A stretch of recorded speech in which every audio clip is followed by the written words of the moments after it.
ఒక విష పదార్థాన్ని తయారు చేసి ఆముదం తయారీతో పాటుగా ఆ విష పదార్థం ద్వారా మన ఆహారంలో గాని, మనం తినే వాటిట్లో, మన దగ్గర ఉండేటటువంటి వాటిట్లో పెడితే అది పీల్చినా, అది సేవించినా దాని ద్వారా ఇమ్మీడియేట్‌గా ఏం గాదు. ఆ తర్వాతన శరీరంలో నుంచి ఊపిరితిత్తులు ఆగిపోయి, కిడ్నీలు పాడైపోయి, గాలి ఆడక చచ్చిపోతారు.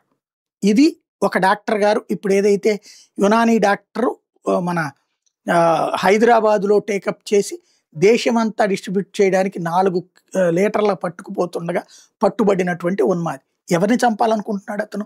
ఈ దేశ ప్రజల్ని చంపాలనుకుంటున్నాడు. మిగతా ముగ్గురు గూడా విద్యావంతులే. చదువుకున్నటువంటోళ్ళే. ఈ ముగ్గురు కలిసి ఈ దేశంలో ఉన్నటువంటి హిందువుల్ని చంపాలనుకుంటున్నారు. ఏంటి హిందువులు చేసిన పాపం? ఈ దేశంలో పుట్టడమా? కాదు. ముస్లిములు కాకపోవడం, మతం మార్చుకోకపోవడం, తమ మతం బాగుండాలని కోరుకోవడంలో తప్పు లేదు. ఎదురు మతం వాళ్ళు ఉండటానికి వీల్లేదు. వాళ్ళందరినీ చంపేయాలి. వాళ్ళందరూ అజ్ఞానులు. లేకపోతే వాళ్ళని చంపేస్తే మాకు గొప్పగా 72 మంది కన్యలొస్తారని ఏంటి ఈ కుతంత్రం? ఏంటి ఈ దుర్మార్గం? ఏంటి ఈ రాక్షసత్వం? అది ఒక ఎత్తయితే.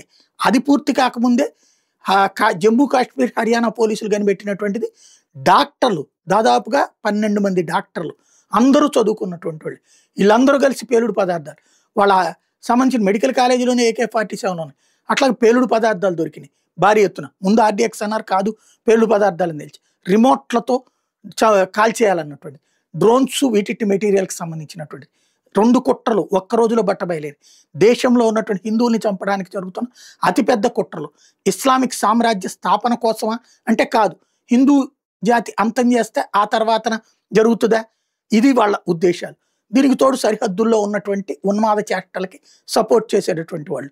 వీటన్నిటి కాపు కాసుకొచ్చేటటువంటి రాహుల్ గాంధీ. ఏం జరుగుతుంది మన దేశంలో? హిందువులుగా పుట్టడం పాపమా? ప్రతి ఒక్కళ్ళు సీరియస్‌గా ఆలోచించాల్సిన సందర్భాన్ని గుర్తు చేసినాయి వాళ్ళ ఇన్సిడెంట్స్.